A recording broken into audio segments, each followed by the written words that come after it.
ইনবক্সে মেসেজ আসবে কিন্তু সিন হবে না, রিপ্লাই পাবে না, পরে থাকবে ওইভাবেই। কেউ কেউ হয়তো অপেক্ষায় থাকবে, এই বুঝি আসলো অনলাইনে।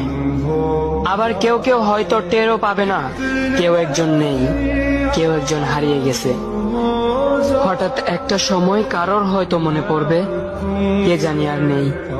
কষ্ট করে নামটা সার্চ করবে, পুরনো ভিডিওগুলো দেখবে আর ভাববে হুট করে কোথায় চলে গেল। আবার কেউ কেউ হয়তো একদিন দুই দিন না পেয়ে ফ্রেন্ড লিস্ট থেকে আনফ্রেন্ড করে দেবে।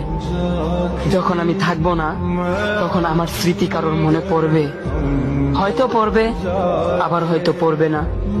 তবে হারাতে হবে, হারাতে হয়, হারিয়ে যাওয়াই নিয়ম। পার্থক্য একটাই, কেউ আয়োজন করে হারায় আর কেউ হুট করে হারায়। আমি না হয় হুট করে হারিয়ে যাব।